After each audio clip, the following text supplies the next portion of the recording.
ಎಲ್ಲರಿಗೂ ನಮಸ್ಕಾರ. ಪರಮಾನಂದ ಚಾನಲ್ಗೆ ಸ್ವಾಗತ. ಈ ದಿನ ನಾವು ಗುಣಗಳ ಬಗ್ಗೆ ತಿಳ್ಕೊಳ್ಳೋಣ. ಮನುಷ್ಯನ ಜೀವನದಲ್ಲಿ ಆಳವಾಗಿ ಗಮನಿಸಿದ್ರೆ ಯಾಕೆ ಕೆಲವೊಮ್ಮೆ ಅಶಾಂತವಾಗಿರ್ತೀವಿ, ಶಾಂತವಾಗಿರ್ತೀವಿ, ದುಃಖದಲ್ಲಿರ್ತೀವಿ ಎಂಬ ಪ್ರಶ್ನೆ ಬರುತ್ತೆ. ಇದರ ಕಾರಣವೇ ಗುಣಗಳು. ಆಧ್ಯಾತ್ಮಿಕವಾಗಿ ಗುಣ ಎಂದರೆ ಪ್ರಕೃತಿ, ಮೂಲ ಸ್ವಭಾವ. ಇದು ಎಲ್ಲ ಮನುಷ್ಯರ ಆಲೋಚನೆ, ಚಟುವಟಿಕೆ, ಕ್ರಿಯೆಗಳನ್ನು ನಿಯಂತ್ರಿಸುವ ಶಕ್ತಿ. ಈ ಗುಣಗಳಲ್ಲಿ 3 ವಿಧ ಇದೆ: ಸತ್ವಗುಣ, ರಜೋಗುಣ, ತಮೋಗುಣ. ಈಗ ಈ 3 ಗುಣ ಹೇಗೆ ಕೆಲಸ ಮಾಡುತ್ತೆ ಅಂತ ಒಂದೊಂದೇ ನೋಡೋಣ. ಸತ್ವಗುಣ. ಸತ್ವ ಎಂದರೆ ಬೆಳಕು, ಪವಿತ್ರತೆ, ಶುದ್ಧತೆ. ಈ ಗುಣ ಇರುವ ಮನುಷ್ಯರು ಯಾವಾಗಲೂ ಪಾಸಿಟಿವ್ ಥಿಂಕ್ ಮಾಡ್ತಾರೆ, ಸತ್ಯವನ್ನೇ ನುಡಿತಾರೆ, ಇವರಿಗೆಲ್ಲರಿಗೂ ಸಹಾಯ ಮಾಡುವ ಆಲೋಚನೆಗಳನ್ನು ಮಾಡ್ತಾರೆ. ಇವರು ತಾಜಾ ಆಹಾರ ಅಂದರೆ ಸಾತ್ವಿಕ ಆಹಾರವನ್ನು ಇಷ್ಟಪಡ್ತಾರೆ. ಉದಾಹರಣೆಗೆ ಹಣ್ಣು, ತರಕಾರಿ, ಹಾಲು ಇದನ್ನು ಸೇವಿಸ್ತಾರೆ. ಈ ಗುಣ ಇರುವವರು ಯಾವಾಗಲೂ ಪರಮಾತ್ಮನ ಚಿಂತನೆ, ಜ್ಞಾನವೃದ್ಧಿ, ಸುಖ, ಆನಂದದಿಂದ ಬಾಳ್ತಾರೆ. ಸೆಕೆಂಡ್ ಒನ್ನು ರಜೋಗುಣ. ಇದು ಮನಸ್ಸನ್ನು ಸದಾ ಕೆಲಸ ಮತ್ತು ಆಸೆಗಳಲ್ಲಿ ತೊಡಗಿಸುವ ಸ್ಥಿತಿ. ಯಾವಾಗಲೂ ಚಟುವಟಿಕೆಯಲ್ಲಿರ್ತಾರೆ ಇವರು. ಏನೋ ಒಂದು ಸಂಪಾದನೆ ಮಾಡೋದು, ಹೆಸರಿಗಾಗಿ ಕೆಲಸ ಮಾಡೋದು, ಎಕ್ಸ್ಪೆಕ್ಟೇಷನ್ನು, ಬಾಂಧವ್ಯ, ಬಂಧನದಿಂದ ಕೂಡಿರ್ತಾರೆ. ಧರ್ಮ, ಅರ್ಥ, ಕಾಮದ ಕೆಲಸಗಳನ್ನು ಮಾಡ್ತಾ ಇರ್ತಾರೆ. ಇವರು ಪಾಸಿಟಿವ್, ನೆಗೆಟಿವ್ ಥಿಂಕಿಂಗು ಮಾಡ್ತಾ ಇರ್ತಾರೆ.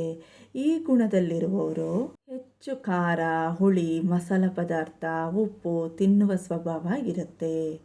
ಇವರ ಮನಸ್ಸು ತುಂಬ ಆಲೋಚನೆಗಳಿಂದ ತುಂಬಿರುತ್ತೆ.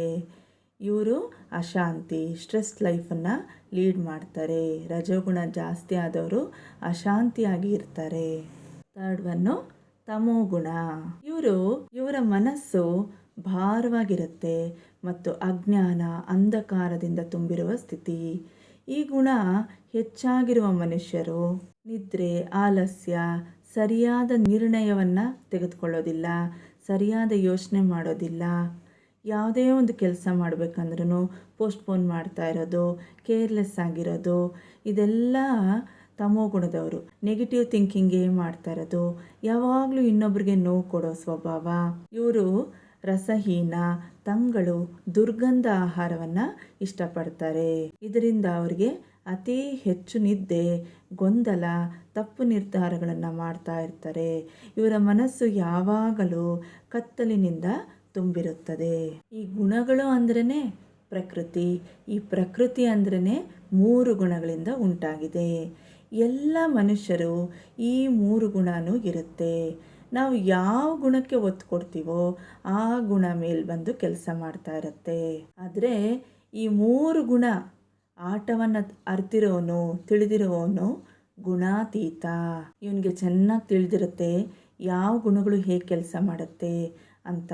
ಇವನು ಗುಣ ಬೇಸ್ ಲೈಫನ್ನು ಲೀಡ್ ಮಾಡಲ್ಲ, ಪರಮಾತ್ಮ ಹೇಳಿರೋ ಥರ ಜೀವನವನ್ನು ನಡೆಸ್ತಾನೆ. ಇವನ ಲಕ್ಷಣಗಳನ್ನು ನೋಡೋಣ. ಎಲ್ಲ ಜೀವಿಗಳಲ್ಲಿ ಪರಮಾತ್ಮನ ತತ್ವವನ್ನು ಸಮಾನವಾಗಿ ನೋಡ್ತಾನೆ. ರಾಗದ್ವೇಷಗಳಿರೋದಿಲ್ಲ, ಎಲ್ಲರಿಗೂ ಸಹಾಯ ಮಾಡೋ ಸ್ವಭಾವ ಇರುತ್ತೆ. ಯಾರೇ ಹೊಗಳಿ ತೆಗಳಿ ಸಮಾನವಾಗಿ ನೋಡ್ತಾನೆ. ಸುಖ ದುಃಖವನ್ನು ಸಮಾನವಾಗಿ ತಗೊತಾನೆ. ಇವನು ಯಾವಾಗಲೂ ಅವ್ಯಭಿಚಾರಿಣಿ ಭಕ್ತಿಯಲ್ಲಿ ಪರಮಾತ್ಮನ ಜೊತೆ ಇರ್ತಾನೆ. ಅಂಥವನೇ ಗುಣಾತೀತ. ನಾವೆಲ್ಲ ತ್ರಿಗುಣಗಳಿಗೆ ಬಾಲಿಸರಾಗಿದ್ದೀವಿ. ಆದರೆ ಗುಣಾತೀತ ತ್ರಿಗುಣಗಳು ಏನು ಅಂತ ತಿಳ್ಕೊಂಡು ಪರಮಾತ್ಮನಾದ ಚೈತನ್ಯವನ್ನು ತಿಳ್ಕೊಂಡಿರ್ತಾನೆ. ಆದರೆ ಈ 3 ಗುಣಗಳಲ್ಲಿ ಸತ್ವಗುಣ ಉತ್ತಮ. ನಾವು ಯಾವಾಗಲೂ ಸತ್ವಗುಣದಲ್ಲಿ ನೆಲೆಸಿದ್ರೆ ಆನಂದದಿಂದ ಬಾಳಬಹುದು. ಎಲ್ಲರೂ ಈ ಚಾನಲ್ಗೆ ಸಬ್ಸ್ಕ್ರೈಬ್ ಮಾಡಿ, ಶೇರ್ ಮಾಡಿ. ಎಲ್ಲರಿಗೂ ಧನ್ಯವಾದಗಳು.